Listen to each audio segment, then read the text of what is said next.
teks Arab itu kan sebetulnya kalau diterjemahkan itu lebih banyak PR-nya sebetulnya, Mas. Karena ya bahasa Arab atau bahasa Indonesia, apalagi ini Iya. teks Arabnya adalah teks Arab yang Bahasanya seribu bahasa-bahasa tahun akademik lalu gitu. gitu. Oh, oke. PBI, Apa itu PAB? Pedoman Umum Bahasa Indonesia itu. Oh, itu pedoman bahasa Indonesia. Itu Itu kan dimainkan juga. kalau KBBI kan ya KBBI Diksi ya. kamusnya. Itu diksinya Itu aja. kamusnya Oh, aja. kamusnya. Nah, sebetulnya apakah buku tidak dibaca sih? Aku pikir katanya nggak dibaca gitu. Tapi aku masih percaya lah ya, masa buku nggak dibaca. Cuma mungkin pembacanya beda lah. Gimana itu Mungkin baca beda? pembacanya beda. Mungkin orang pilihan medium untuk membaca itu lebih banyak sekarang, nggak hanya di buku gitu.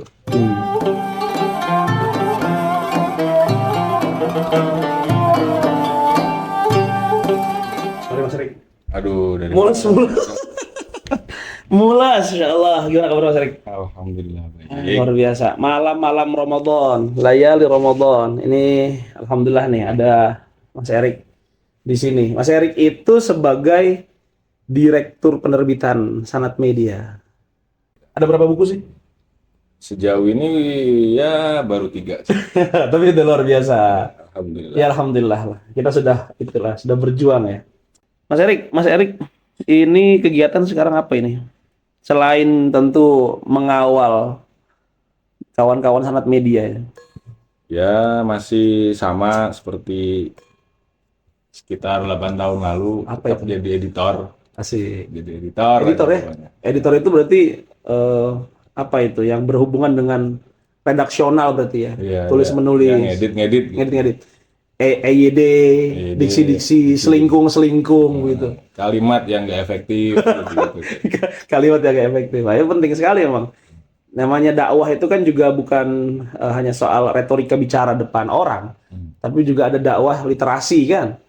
Ya. Biar kemudian bagaimana mendorong kawan-kawan muda masyarakat untuk bisa membaca literasi. Memang Mas Erik biasanya sejauh ini yang diedit itu buku-buku apa? Sebelumnya malah buku-buku Islam sebetulnya. Masuk ke dunia edit mengedit tuh malah di dunia buku-buku Islam sebetulnya.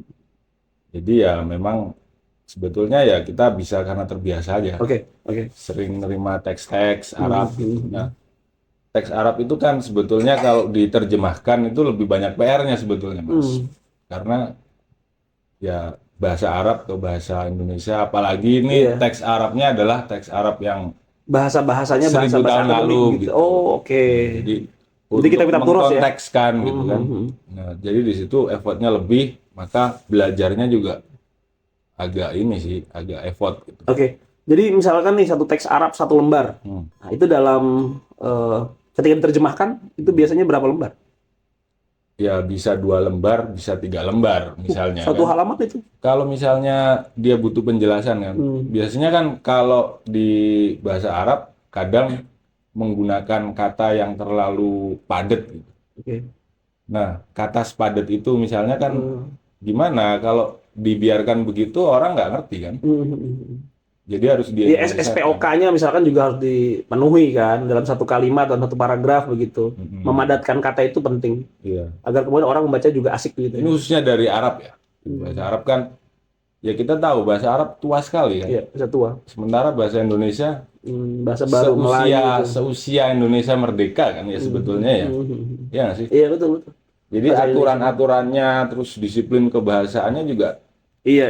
kita sepakat lah ya, tidak sekaya bahasa Arab lah ya. Tidak sekaya bahasa Arab. Nah, itu akhirnya yang kesulitan. Terus tantangannya apa itu selama ngedit? Ada hal-hal unik apa selama pengeditan? Misalkan kalau Mas Erik kan editor ya. Editor. Berarti penerjemah beda kan? Terjemah orang lain.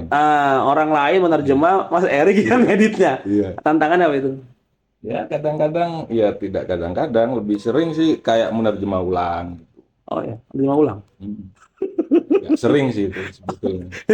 Penerjemahnya gimana itu kalau begitu? Ya kadang kan kita nggak bisa ini, apa namanya, ngasih tahu tuh secara utuh gitu. Kamu harus menerjemahkan tuh dengan ini. Mungkin terlalu banyak aturan itu, Mas. Oke. Sedangkan kita maunya kan nomor 1 itu dipahami gitu. Oke, itu yang Yang namanya teks nggak dipahami kan nggak bisa. Harus bisa dipahami. Karena harus sudah dipahami itu ya tugas editor. tugas editor. Untuk misalkan menyamakan selingkung satu dengan selingkung yang lain sesuai dengan karakter penerbitan, itu juga tantangan nggak? Ya sebetulnya itu tantangannya nggak seberapa sih. Oh itu nggak seberapa malah. Sebetulnya nggak seberapa. Karena itu lebih baku kan. Mhm. Jadi misalnya penerbit nulis sholatnya pakai O apa pakai A gitu, Ya. cuma gitu sebetulnya kalau Oh, soal oke. selingkung ya. Oke. Kalau soal diksi, nah itu mungkin ya. Oh, Mungkin penerbit ini tidak menyampaikan kata ini iya, gitu, iya, iya. gitu sih. Oh iya. Itu lebih Iya, saya di dunia akademik juga begitu, Mas. Misalkan kita juga punya di kampus itu pedoman penulisan, pedoman penulisan skripsi atau pedoman penulisan tesis. ah, Itu juga punya selingkungnya pastinya gitu. Dan itu kadang-kadang berbeda dengan satu kampus dengan kampus lain. Nah, misalkan contoh kata Allah, ada SWT. Ada yang pakai SWT titik, ada yang SWT gede. SWT gede semua, Iya. S-nya doang yang gede. S-nya doang yang gede. Misalkan. Suka-suka sebetulnya. Suka-suka ya? Kesepakatan aja kan. Oh, itu tapi ada standar baku nggak sih di apa namanya kita ya sebagai sebuah bangsa Indonesia misalkan Ada KBBI apa namanya? PUEB. Apa itu PUEB? Pedoman Umum Bahasa Indonesia itu. Oh, itu pedoman bahasa Indonesia. Itu kan dimainkan juga. Kalau KBBI kan ya KBBI Diksi kamusnya. ya. Itu diksinya Itu aja. kamusnya Oh, aja. kamusnya. Nah, nanti kalau PUEB itu udah nanti ada titik koma, titik dua, titik koma, titik dua Iya, gitu lah. menjadi subjudul misalkan atau apa gitu. Oh, oke. Gitu sih. Tapi itu kesepakatan bersama aja lah. Kesepakatan bersama. Kesepakatan bersama, walaupun kemudian kita punya standar payung hukum negara yang mengatur itu. Iya. Oke, Mas Erik kan di penerbitan Sanad Media. Nah, itu sebenarnya sejauh ini apa yang Mas Erik lihat ini?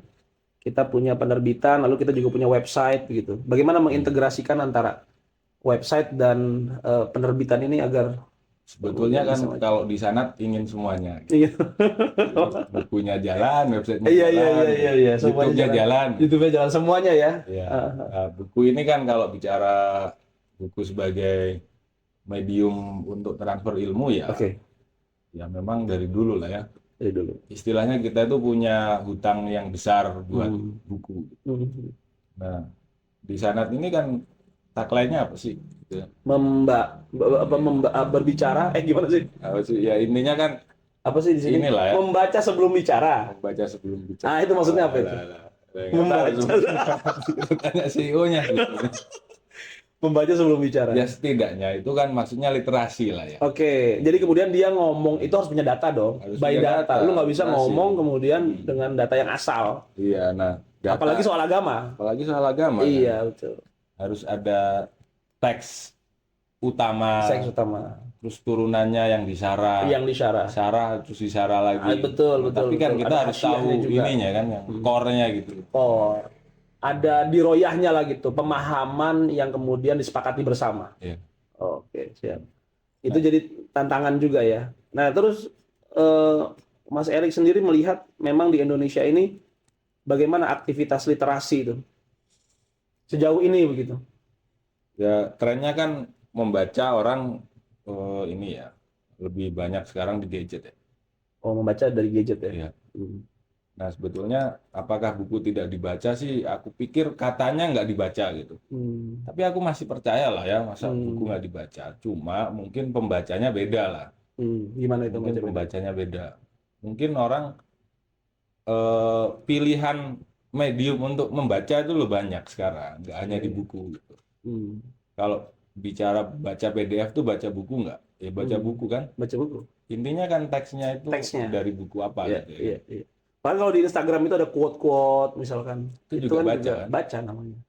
Meskipun misalnya. Jadi tradisi membaca masih ada. Masih dong. Hanya saja kemudian dia agak mediumnya medianya. Oke. Nah, kalau misalnya penjualan buku sama dengan tingkat literasi kayaknya sih enggak lah ya.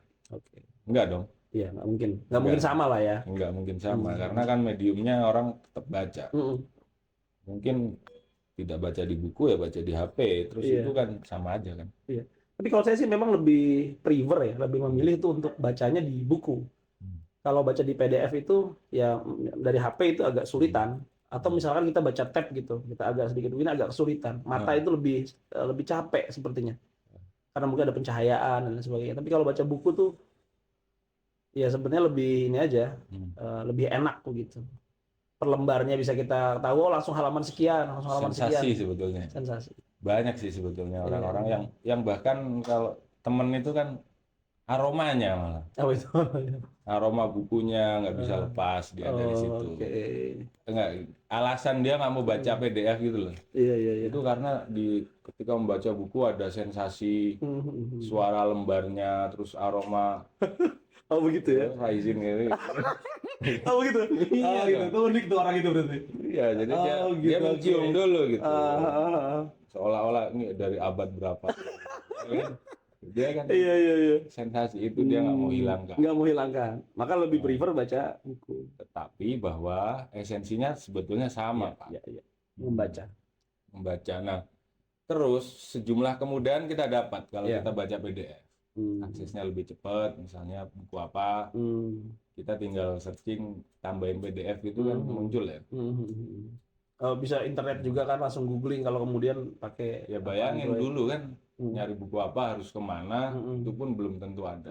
Betul, betul. Kalau sekarang Gampang. lebih mudah. Oke, jadi sebenarnya media untuk membaca lebih banyak. Lebih banyak pilihan. Oke, tapi sekarang kita berbicara soal kecenderungannya nih sekarang. Kecenderungan masyarakat membacanya itu lebih tertarik ke hal apa? Kita konteks misalnya sanat media berbicara soal agama.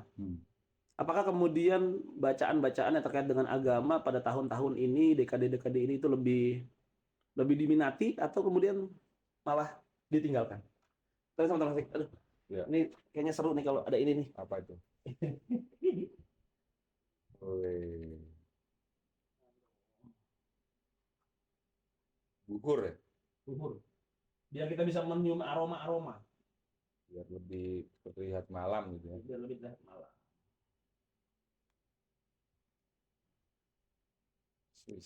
Asik gak sih? Asik. Panas, Mas. Hah? Ini panas ya?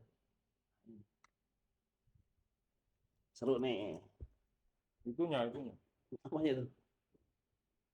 Oh itu ya. Ini apa aja nih? Jadi ini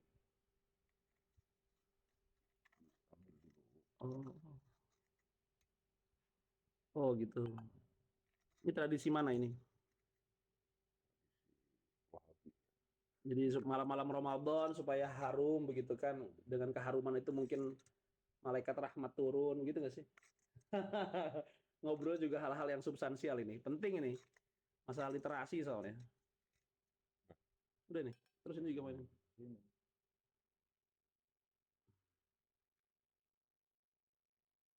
Oh gitu.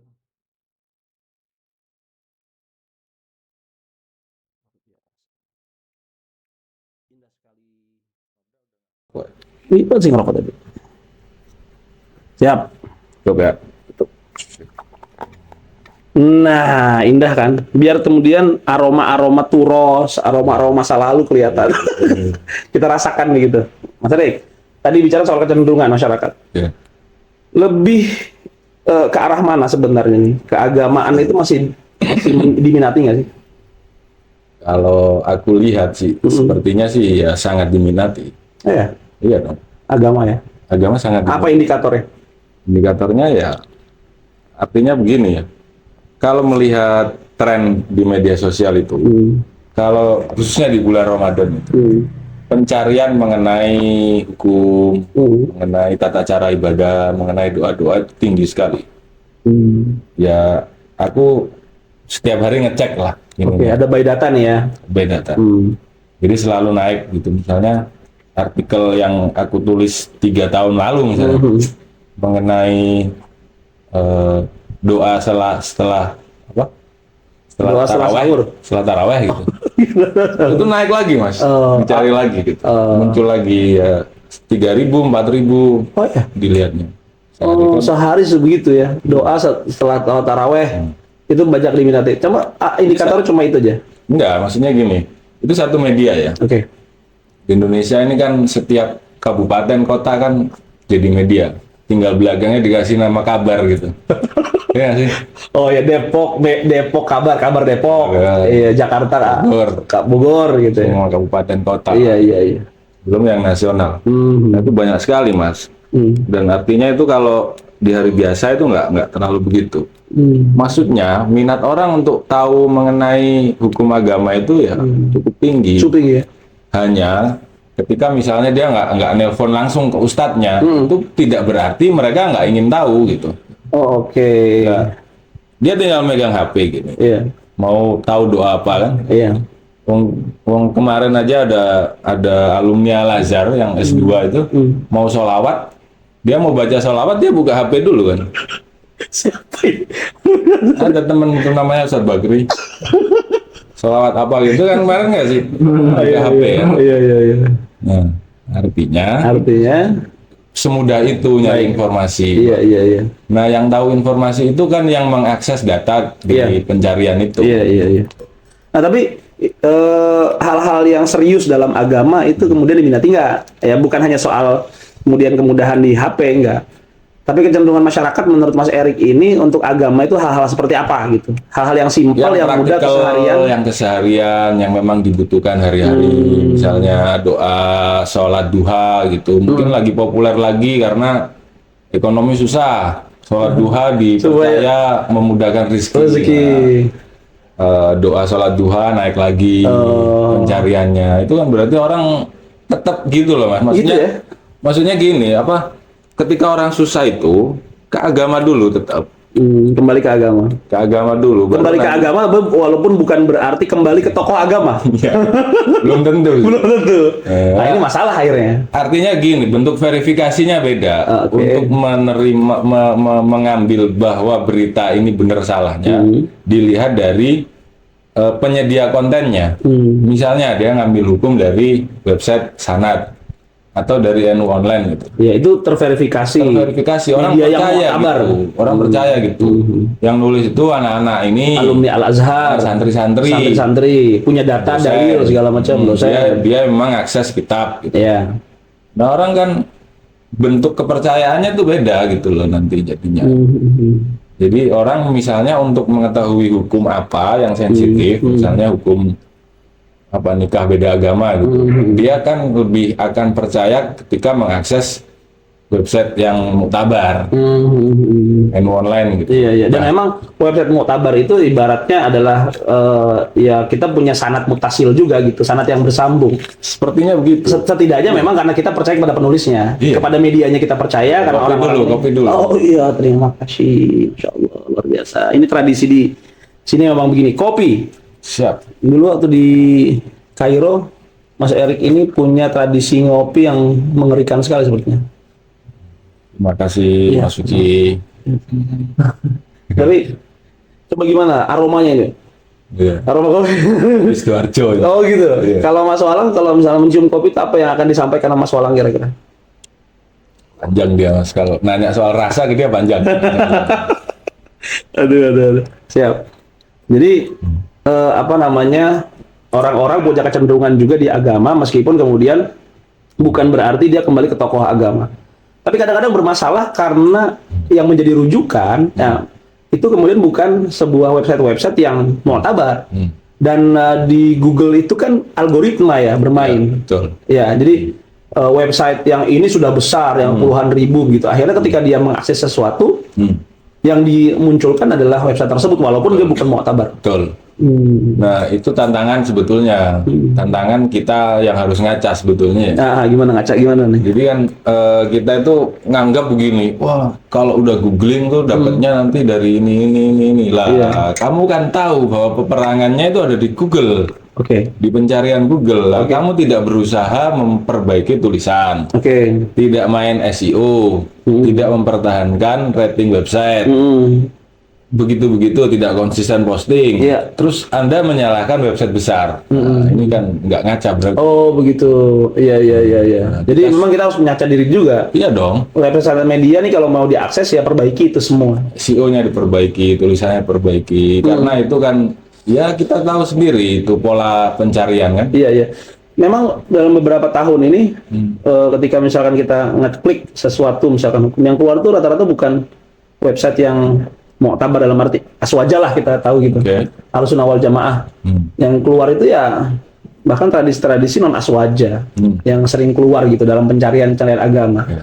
Nah, ini kan berarti ada kesalahan, Ada miss ya. ada miss yang kemudian dilakukan juga oleh internal kita. Gitu. Menurut gua ada begini, Mas. Orang kemudian tidak move on dengan bahwa orang belajar agama harus begini, begitu yang masa lalu gitu. Harus textbook, harus dari buku secara langsung. Padahal memahami buku berbahasa Arab tuh butuh waktu, butuh effort, harus nyantri begini-begini. Sementara kebutuhan agama itu ya hari-hari loh. Iya kan? Nah, untuk itu kan harus beradaptasi lah. Kita harus beradaptasi dengan Harus beradaptasi, harus main medsos, harus mau main SEO, harus tahu cara nulis yang disukai Google. Iya. Berarti sebenarnya website Sanad Media ini semacam ada kantong-kantong kecil ya, kantong-kantong kecil yang sebenarnya bisa menjadi ceruk pembelajaran buat orang-orang. Sebetulnya kita belajar dari website NU itu sudah bagus. NU online. Ya? Websitenya itu udah komprehensif lah ya. udah bagus, tulisannya juga udah sesuai dengan yang dicari orang. Iya. Gitu. Standar dalilnya ada, argumentasinya bagus gitu. Gitu. Tapi kan ini NU ya, resource-nya besar, orang-orangnya besar, ini pusat bro, gede dong. Yang ngelola beda dong. Iya. Ini beda sama NU daerah kan. Nah itu sudah bagus mas, website NU online kan sangat kita apresiasi kan. Iya, terus dengan kehadiran misal Sanad Media, ada Islami.co, ada Harokah Islamiyah, ada apa itu apa yang kemudian ini mereka keunggulan bukan keunggulan. Bahasanya apa yang kemudian bisa kita berikan? Diferensiasinya apa? Diferensiasinya. Kalau bicara sanad, sebetulnya sanad ini tidak ngambil semua pencari data di internet. Jadi sanad itu menghadirkan tulisan-tulisan yang kayaknya lebih lebih mendalam, terus lebih fokus ke kajian gitu. Apakah ini tidak mengikuti zaman? Menurutku enggak juga. Kenapa? Karena di level pendakwah gitu, di level pendakwah tertentu orang tetap butuh akses informasi yang lebih. Level pendakwah ya. Jadi, nah sanad ada di situ sebetulnya. Jadi sanad itu sebenarnya website untuk para pendakwah. Kalau kita lihat trennya sih gitu mas. Kalau kita lihat trennya sebetulnya. Tulisan-tulisan di sanad tuh kan jarang kita jumpai di media-media mainstream masih, ya kan? Ya ada, misalnya media-media lain juga yang menghadirkan tulisan-tulisan yang diskursif gitu kan ya ada juga. Artinya mereka kayak Geotime misalkan. Memang ini punya pembacanya sendiri, tetapi jangan disamakan pembaca dia dengan pembaca yang media yang pakai nama daerah tadi. Yang itu kan memang ngambil semua orang yang cari informasi itu. Iya. Jadi bukan pakar yang menulis, tapi memang hanya untuk mengejar target saja, target harian misalkan harus mengeluarkan ini itu gitu ya. Dan dengan kehadiran website aswaja nih sekarang, itu Mas Erik melihatnya seperti apa? Sebetulnya ya bagus mas, karena memang udah harus mengikuti zaman begitu kan. Ya mungkin tidak kemudian menjadi sebesar yang media nasional gitu-gitu ya. Tetapi tetap mereka tuh sebetulnya punya pembaca tetap sebetulnya. Terbukti misalnya di website Sanad tuh pengunjungnya ya tidak berkurang dan tidak banyak nambah sebetulnya. Ya segitu aja. Segitu tuh berapa ya? Nanti tanya sama ininya. Pemretnya aja. Tapi bahwa konsisten. Konsistensi itu kunci ya. Artinya misalnya di momen-momen tertentu, malam Jumat atau hari-hari besar gitu, orang tetap mengakses. Kalau hari Jumat yang harus dikeluarkan itu doa mendekati istri misalnya. Misalnya gitu. Iya, itu pasti banyak yang cari ya. Misalnya penceramah di kampung kurang bahan, buka sanad. Ada terjemah dari masyaikh yang bisa dikumpulkan gitu ya. Mahal dong itu. Ini disampaikan di kampung kan. Iya. Tapi kecenderungan orang untuk membaca membaca agama itu tidak, atau apa ya, dibarengi nggak sih dengan juga kebutuhan mereka untuk mencari pendakwah yang juga kompeten gitu, menurut Mas Erik? Sebetulnya kan kalau masyarakat itu eh, harusnya kan ada struktur-strukturnya ya. Ada level bawah ya butuh informasi Yang cuma awam. segitu, cuma segini. Misalnya level kiai macam antum kan, ya kan? Antum kan Waduh. pasti milih pendakwanya beda dengan orang Iya, yang SMP. Iya, betul. Sebetulnya di tingkatan-tingkatan itu punya kiainya masing-masing nggak sih? Oh, oke. Bener nggak sih? Betul. Misalnya yang memang dia itu nyari informasi keagamaan lewat YouTube, Iya. ya dia akan ketemu dengan yang itu aja. Yang sempat viral, Iya. begitu ya. Tetapi ya dipahami bahwa kebutuhan mereka cuma segitu. Nah, Kalau yang dosen bikin berbeda. konten, yang bikin konten itu melihat kontenmu kan gitu. Jadi ada apa? Kalau Ada rantai rantai makanan keilmuan. gitu. Rantai keilmuannya Oh, begitu iya, kan. iya. Nah, kadang kita itu melihatnya Hanya disamaratakan separuh saja. gitu. Oke. Oh, yang di bawah itu seolah-olah mewakili semua, Iya, meskipun iya. jumlahnya besar. Tapi lihatlah yang di atas mereka itu kontenmu yang dia lihat sebetulnya. Iya. Oh, jadi ada yang menjadi konten referensial, ada yang kemudian konten-konten biasa, tapi itu diakses oleh anak-anak muda Iya. dan lain sebagainya, begitu ya. Iya. Nah, kalau anak muda sendiri, menurut Mas Erik sekarang nih, ya walaupun Mas Erik juga masih muda, begitu, tapi tentu bukan Gen Z ya. Iya. Nah, kalau yang sekarang ini Gen Z lebih ke arah mana, Mas Erik? Kalau Gen Z, kalau kita lihat level kebutuhan keagamaan mereka sebetulnya kan tidak terlalu besar ya, apalagi yang memang mereka tidak nyantri gitu. Yang SMP, SMA gitu kan kebutuhan agamanya ya sekedar yang dibutuhkan hari-hari aja. Iya. Toh mereka itu kan nggak butuh juga perdebatan misalnya Perdebatan teologis antara yang Mu'tazilah Ahlussunnah gitu. Nah, buat apa juga gitu ya? Iya. Nggak ngena juga. Mereka paham pun buat apa? Mau menjelaskan ke siapa? Menjaga siapa? Minimal sebenarnya buat dirinya sendiri, keseharian saja begitu. Iya, yang penting kan mereka sudah beribadah, sudah ini. Ya hal-hal yang ringan lah dalam artian gitu, yang menjawab pertanyaan-pertanyaan kehidupan mereka gitu. Siap. Sebetulnya tidak mengkhawatirkan kan kita itu. Nggak mengkhawatirkan ya? Enggak kan? Baik-baik saja ya. Keberagaman kita. Iya. Iya, di Indonesia sih sebenarnya baik-baik saja ya. Ya baik-baik aja. Tidak ada yang mengkhawatirkan. Tapi ya tentu pasti ada ceruk kosong yang perlu kita sadari juga. Iya. Ya misalkan soal etika yang kemudian ada infiltrasi budaya-budaya tertentu gitu. Iya. Itu kan juga harus dibendung begitu. Tapi memang packaging kita juga masih packaging Jadul ya. jadul. Ini bicara sanat sebetulnya. Ya nggak juga sih, bicara secara keseluruhan gitu. Mas wajah gitu. Ya saja secara keseluruhan. Packagingnya harus packaging yang juga harus mengikuti tren dan keinginan mereka begitu. Apa ketertarikan mereka, bukan keinginan mereka ya, ketertarikan mereka. Kalau keinginan kan ya mereka juga inginnya sebenarnya yang gampang-gampang, yang kemudian hukum-hukum yang sesuai dengan kemauan dia, kan itu nggak bisa juga gitu. Nggak bisa. Kita juga harus memiliki standar dalam beragama yang benar, yang tepat kan gitu. Nah, tapi packagingnya aja yang dirasa mungkin kurang modern lah, atau kurang apa itu namanya, kurang menarik mereka lah, anak-anak Sesuai Gen Z. zaman. Kurang sesuai zaman. Tapi bagaimana sebenarnya emang packaging yang sesuai zaman itu? Menurut Mas Erik, packaging yang sesuai zaman apa kalau di media? Kalau ya apa namanya, kita ini sebetulnya kalau bermedsos, bermedia sosial itu kan mengikuti tren ya. Kalau yang tidak ikut tren tuh berat gitu. Oke. Berat tuh dalam arti dia nanti websitenya bisa mati kan, nggak ada yang akses gitu, Iya, gitu iya. ya. Website apa YouTube-nya nggak ada yang akses gitu, gitu. Nah, cuma kan tarik ulurnya itu ya dengan gimana ngasih konten yang bagus, tapi juga ininya Substansial. sesuai. Nah, maksudnya konten bagus itu juga harus dimaknai ulang, Mas. Nah, apa itu? Konten bagus itu kan tidak semata-mata isinya bagus, tetapi juga mengemasnya itu sesuai dengan tren yang ada. Tren apa ini? Tren Ya itu diseimbangkan gitu. Misalnya ada tren apa, lagu, tren apa gitu. musik tertentu gitu. Akhirnya konten agama itu harus disisipi dengan musik-musik yang menarik misalkan gitu. Iya kan? Hmm. Gitu sih kayaknya sih. Iya, terus apa namanya, ungkapan-ungkapan juga kan, yang sederhana-sederhana, simpel-simpel, misalkan quote keseharian, tentang etika, Ya.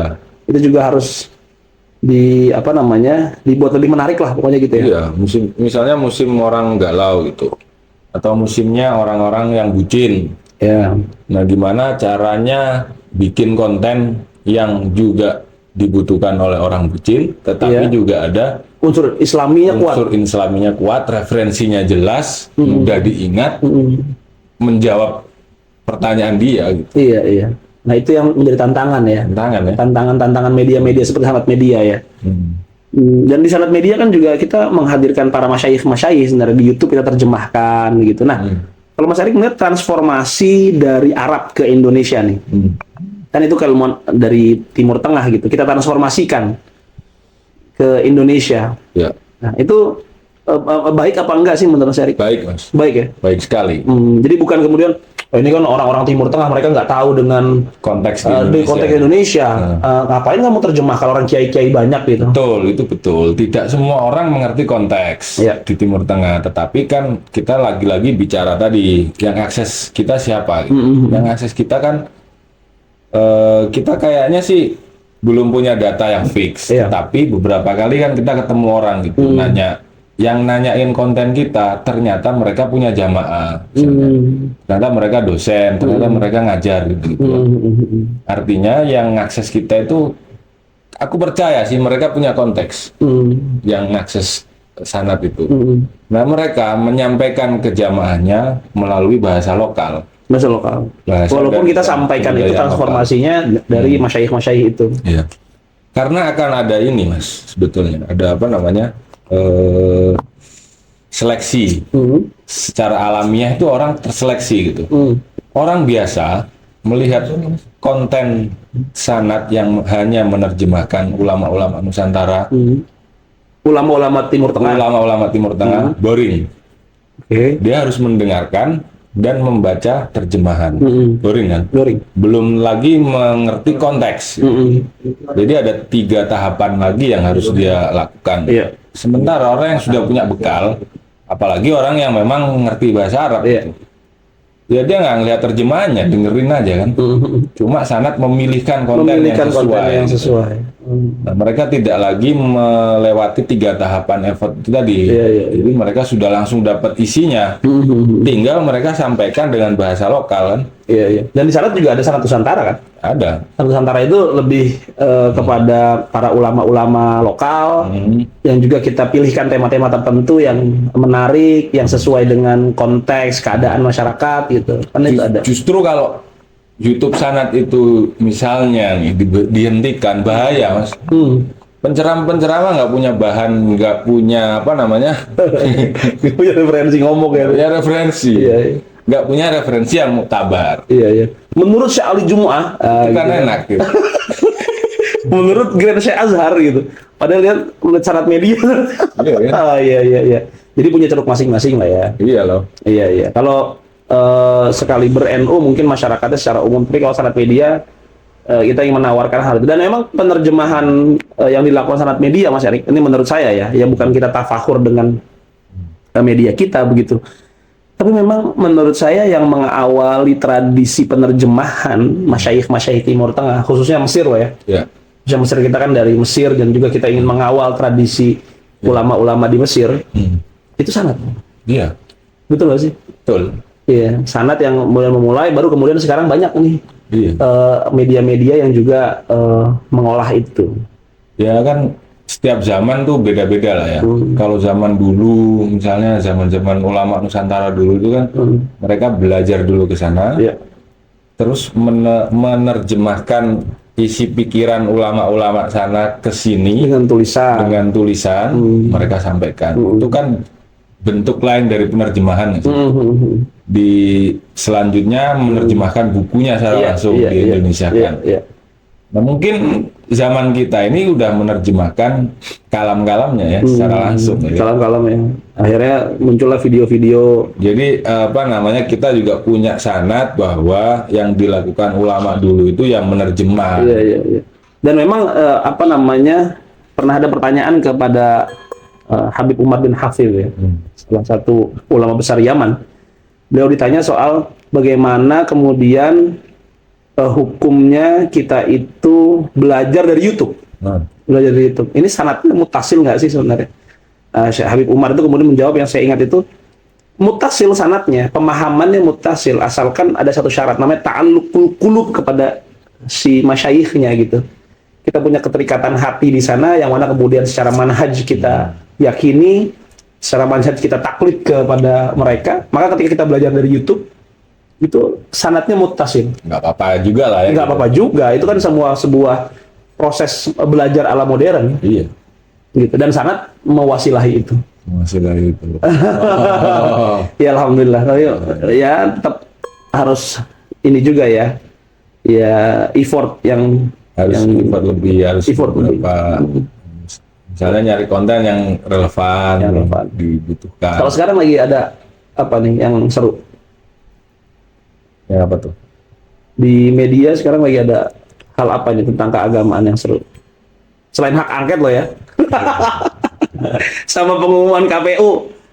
Selain itu, Mas Erik apa yang Mas Erik lihat? Ya sebetulnya kalau Ramadan ini sih kayaknya ini ya terkontrol gitu. Terkontrol ya. Tidak ada isu yang benar-benar isu keagamaan ya. Tidak ada sih kayaknya. Aman-aman aja ya. Aman-aman. Jadi Indonesia ini mengelola konflik sebenarnya baik-baik saja ya. Jadi tidak kemudian liar. Liar. Gitu. Iya, kalau di Mesir kan liar sekali gitu. Ada perbedaan-perbedaan secara politik, lalu kemudian itu mengarah akhirnya menjadi perbedaan secara teologi. Iya, kita dibilang apa, agama mayoritas sombong gitu. Iya, iya, iya. Ternyata yang minoritas mendukung mayoritas gitu. Iya. Yang beliin tajir. Oh, iya. Saling mendukung aja, Mas. Saling mendukung, saling menghormati. Nah, itu indahnya Indonesia. Dan pasti kalau hal-hal gitu kan kita berarti punya ini ya, sanad warisan budaya yang juga diwariskan oleh ulama-ulama kita ya. Kita tuh mengikuti sanadnya para ulama-ulama, dia mewariskan kebudayaan seperti itu, budaya toleransi, kebudayaan keberagamaan, kebudayaan saling menghormati. Itu kan juga kita wariskan dari para ulama-ulama itu. Ya alhamdulillah. Ternyata itu nggak hanya nyantol di umat Islam gitu. Juga umat-umat yang lain. Umat-umat yang lain ketularan. Soal takjil. Iya, iya, iya. Soal toleransi gitu ya. Iya, Mas Erik, kalau misalkan sanad media ini kira-kira hal apa yang Mas Erik harapkan sebenarnya lebih jauh ke depannya? Atau jangan sanad media deh, apa namanya, media-media keislaman gitu. Mas Erik harapkan apa ya? Ya mungkin lebih matang sih dalam hal apa namanya manajemennya sih gitu. Kemudian harus belajar juga kepada media-media nasional yang sudah established lama. Artinya media Islam itu kan sebetulnya belum lama yang munculnya, menjamurnya lah. Menjamurnya belum lama. Dari dulu ya ada ya. Ada. Tapi kan kemudian kita harus mengakui bahwa tidak ada yang betul-betul established yang menjadi korporasi besar itu. Ya sih. Ya misalkan apa itu sekali Kompas misalnya gitu. Kayak gitu. Ya gitu ya. Segede gitu. Apa kendalanya kira-kira itu? Nah itu dia. Kalau ketemu kendalanya jadi. Iya. Iya ya. Ya apa ya kendalanya, saya juga belum tahu itu. Ya mungkin harus ini sih, harus punya resources yang kuat, baik sumber daya manusia ataupun sumber daya alam. Sumber daya manusia kayaknya banyak sekali kita. Atau mungkin gini, kebutuhannya nggak di situ kayaknya. Gimana itu?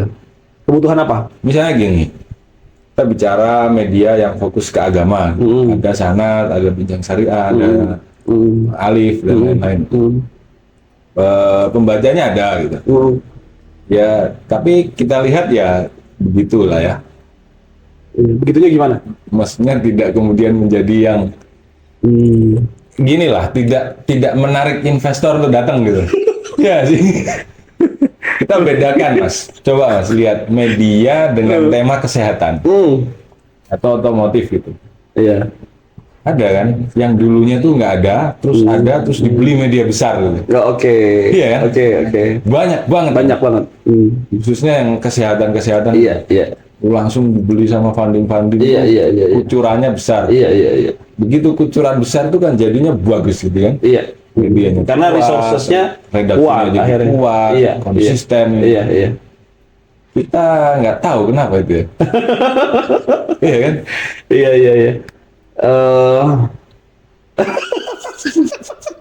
Sesuatu yang kemudian jadi pertanyaan besar lah. Nanti ini juga menjadi tantangan kita lah ke depannya ya. Jadi gimana kemudian bisa establish. Tapi yang sekaliber NU online sudah establish sebenarnya. Ya, tapi itu kan kita tahu di belakangnya ada NU. Coba namanya Di bukan belakangnya NU Mas online. Hashim gitu. Coba di belakang tidak pakai nama NU online. Oh iya. Coba. Misalnya pakai yang dulu itu Apa namanya? yang di Amut itu tulis ya. Medianya Dipo itu Media jadi ya, kanal pemikiran apa gitu. Kayak gitu-gitu kan jadinya. Iya. Oke. Ya karena di belakangnya NU. Saya percaya itu. Iya. Tapi kalau di belakangnya Azhar ya. Ya, Azhar kan besar di sana. Baik.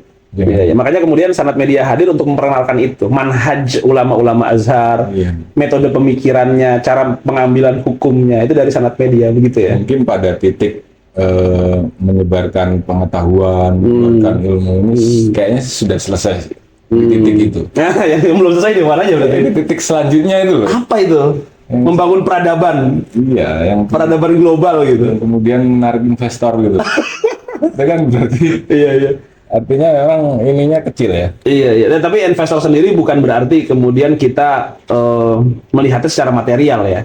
Yang namanya pengetahuan, ini kan khidmah sosial kita. Iya. Khidmah keilmuan kita, amanah ilmu yang kita punya, terus kita salurkan ini di sanad begitu kan? Bukan kemudian kita minta ada investor, walaupun kalau kemudian ada investor juga. Iya. Tapi gini sih sebetulnya. Kita bicara bahwa pembaca apa namanya orang yang akses informasi keagamaan itu tidak banyak. Ini berarti ini ya. Orang yang akses banyak berarti ini pasar besar gitu. Sama dengan pasar yang besar. Itu pengertiannya. Pengertiannya gitu dalam arti gitu. Tidak juga. Kenapa? Karena semua media sekarang, media nasional itu punya kanal Islamnya masing-masing. Sebut media apa yang nggak punya sekarang? Apapun pasti punya. Punya. Bahkan dia punya Al-Quran digital yang dimasukin ke medianya. Iya. Al-Quran terjemahannya. Ada terjemahannya. Artinya kan memang ya pasarnya besar kan. Oh, pasar besar. Karena itulah kemudian media-media established tadi itu juga masuk ke wilayah-wilayah agama. Media kecil tidak melihat itu. Jadi ya lagi-lagi tergulung oleh. Apakah kemudian Sanad Media harus juga berbicara soal politik dan soal ekonomi begitu? Ya kalau dalam koridor keagamaan ya mungkin masuk. Karena semua media punya core-nya masing-masing ya. Iya. Dan kita nggak mengambil ceruk itu ceruk yang kemudian sama sejalan dengan prinsip sanad lah. Ya misalnya kan kalau di NU online gitu, isu Ukraina kan tidak besar dibahas di situ. Beda dengan isu Gaza gitu. Iya. Banyak tuh opini apa beritanya juga diangkat. Masih satu ini kan. Kalau di sana sekarang lebih lebih cenderung kemana pembicaraannya? Ya itu tadi Mas, kalau sanad itu lebih tulisannya itu lebih yang akademik gitu. Jadi Mas Erik percaya bahwa sanad itu kemudian menjadi media referensial gitu ya? Kayaknya sih gitu. Siapa? Melihat jenis tulisannya, kontributornya, sama pembacanya dan jumlah pembaca gitu. Ya mudah-mudahan kita kemudian bisa terus khidmat ya, Mas Erik ya. Amin. Bisa terus khidmat, bisa terus kemudian membagikan nggak berhenti lah ya.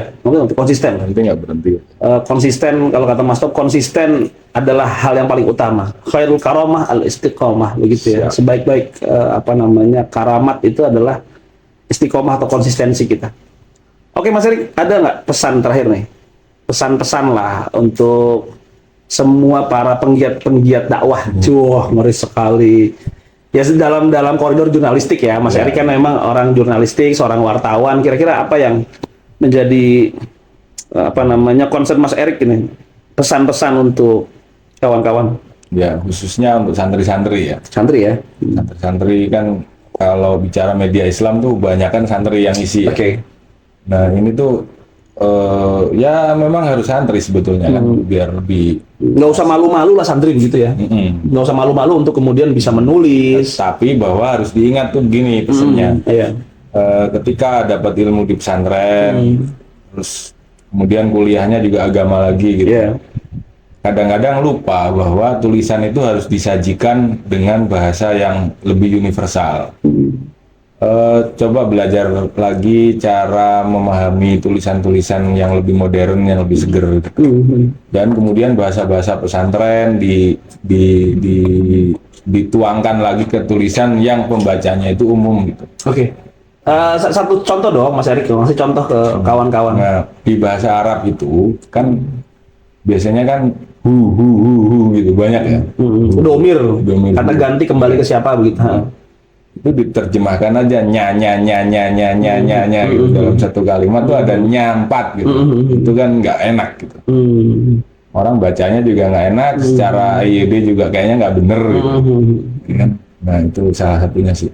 Atau tokoh, misalkan tokoh yang kemudian menurut Mas Erik nih, dia bisa menyajikan sebuah narasi substansial tentang Islam tanpa meninggalkan turos, tapi juga tahu dengan konteks. Siapa kira-kira?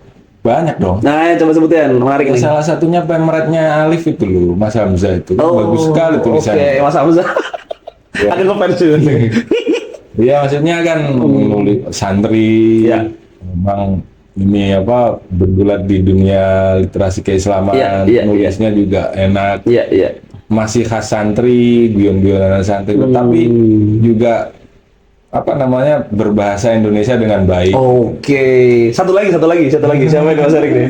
Pak Mustafa juga bagus. Pak Mustafa siapa itu? Mustafa mantan Kompas itu. Oh, Pak Mustafa Abdurrahman. Iya kan. Oke. Beliau malah seorang wartawan senior yang juga tahu peta politik Timur Tengah, Islaman, santri juga. Oh, oke. Nulisnya sangat bagus sekali. Baik. Itu tokoh-tokoh yang bahkan disegani sama penulis-penulis non santri kan. Referensi kalau tahu Timur Tengah ya Pak Mustafa gitu. Iya, siapa lagi kan? Iya. Dan kita mengenal ya Mustafa. Nanti kita undang ke sini. Kita undang. Banyak juga kan sebetulnya. Tapi ya mayoritas masih begitu yang susah domir gitu. Iya. Belum mampu mengaktualisasikan. Sebetulnya contoh yang bagus juga banyak sekali. Gus Ulil misalnya contoh. Wah, itu lagi bagus banget kan. Iya. Udah internasional, bahasa Inggris, bahasa Arab. Oke, Prof Nadir. Itu juga sesuai dengan konteks lah begitu. Nah, baca yang tulisan-tulisan tokoh yang sudah jadi begitu. Itu yang akhirnya menjadi menjadi contoh. Jadi santri kemudian coba baca tulisan-tulisan mereka, gaya selingkung mereka, gitu ya. Stuck dengan bahasa santri, secara bahasa konteks kitab, bagaimana gitu. Bahasa kitab gitu. Biasanya stuck di bahasa kitab. Oke. Siap Mas Erik. Terima kasih banyak ini. Kita nanti ketemu lagi, kita bincang-bincang lagi dari banyak hal lah, khususnya tentang sanad media, di bagaimana progres media-media keislaman. Makasih Mas Erik ya. Oke. Kita ketemu lagi insyaallah.